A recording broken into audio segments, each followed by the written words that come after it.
Avant de rester dans le conformisme imposé par les autres, écoutez cette histoire. Si tu crois que tu ne peux y arriver. C'est l'histoire d'un jeune athlète américain à l'époque, Fosbury. Dès l'âge de 10 ans, il commence à pratiquer le saut à hauteur. La technique qu'il utilise et qui lui a été enseignée est une technique vulgaire, à savoir les ciseaux. Malheureusement, à partir de l'âge de 14 ans, il fait déjà 1,62 m, ce qui peut être un handicap pour le saut à hauteur. Ses entraîneurs, ses coachs vont lui apprendre à sauter avec le ventre, le rouleau ventral. Il va pratiquer le rouleau ventral et malheureusement, à un moment donné, ça va coincer. Ce qui va coincer, c'est qu'il ne pourra pas aller au-delà d'une certaine performance. En pratiquant la technique du rouleau ventral, il va rester à 1,80 m, il va plafonner à 1,80 m, ce qui va être extrêmement frustrant pour lui. Et il va se dire, mais pourquoi est-ce que je dois rester là, toujours plafonner? Et ce que vont lui dire ses coachs, c'est qu'il est bon pour faire autre chose.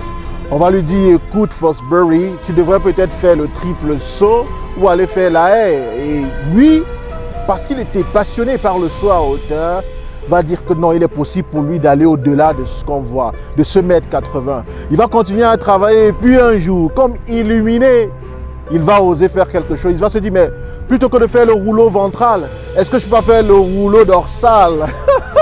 Et c'est ce qu'il va faire. Il va aller sauter par le dos. Et quand il va sauter par le dos, il va traverser la barre de 1,80 m et il va monter encore et encore. Et voilà ce que vont lui dire ses coachs. Ses coachs vont lui dire non, cette technique, est-ce qu'elle serait validée par le comité olympique? Est-ce que c'est réglementaire? Et donc voilà ce qui va se passer. Il va s'engager à sauter par l'arrière. Et arrivé aux Jeux olympiques de 1968 à Mexico, il va sauter. Il va sauter par l'arrière. Il va appliquer sa fameuse technique du saut dorsal. Et il va réussir à passer la barre des 2,20 m. Ça va être exceptionnel. Le monde entier va l'acclamer. Le monde entier sera content de voir qu'un homme réalise une telle performance. Et ça va faire de lui l'homme qui aura inventé ce qui va être baptisé le Fosbury Flop. Et désormais, tous les athlètes professionnels de saut à hauteur utilisent cette technique. C'est d'ailleurs la raison pour laquelle Javier, en 1993, a réussi à battre le record jamais égalé jusqu'à aujourd'hui de 2,45 m grâce à la technique de Fosbury. Parce que Fosbury avait refusé de rester dans les sentiers battus.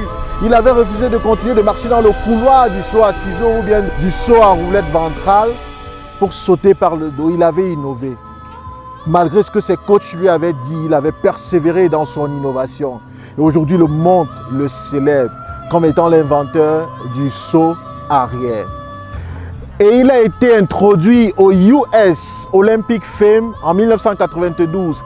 Quelle reconnaissance! Voyez-vous, il est donc important de sortir des sentiers battus et d'oser faire les choses différemment. Parce que vous êtes né pour être une source d'inspiration, vous devez faire les choses différemment pour inspirer les autres. Voulez-vous toujours rester dans le conformisme des couloirs fermés ou alors vous voulez oser être iconoclaste, sortir des sentiers battus et bénéficier de ce que vous offre la vie, de toutes ces opportunités? Je ne vous connais peut-être pas, c'est vrai, mais je sais une chose à propos de vous. Vous êtes né pour être une source d'inspiration. Be the inspiration.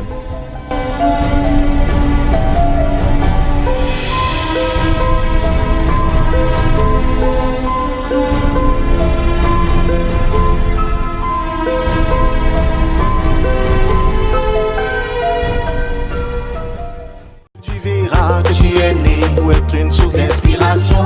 Tu es né pour être une source d'inspiration. Tu es né pour être une source d'inspiration. Tu es né.